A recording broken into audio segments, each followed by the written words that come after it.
கீழ் அத்தியவாக்கம் ஊராட்சியில் கால்நடை வளர்ப்பு மற்றும் பராமரிப்பு குறித்து பயிற்சி முகாம் நடைபெற்றது.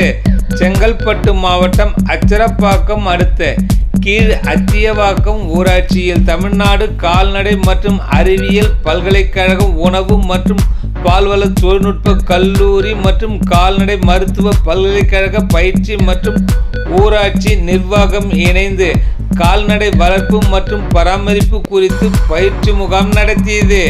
இந்த பயிற்சி முகாமிற்கு ஊராட்சி மன்ற தலைவர் பச்சையம்மாள் கோவிந்தசாமி தலைமை தாங்கினார். இதில் சிறப்பு அழைப்பாளராக தமிழ்நாடு கால்நடை மருத்துவ அறிவியல் பல்கலைக்கழக கல்லூரி முதல்வர் முனைவர் குமாரவேலு, உதவி பேராசிரியர் முனைவர் கீதா மற்றும் துரைராஜன் ஆகியோர் கால்நடைகளை எவ்வாறு பராமரிப்பது, ஆடு மாடுகளுக்கு தீவனம் எவ்வாறு கொடுப்பது, மேலும் குறைந்த செலவில் அதிக லாபம் எவ்வாறு சம்பாதிப்பது குறித்து விரிவாக ஆலோசனை வழங்கினர்.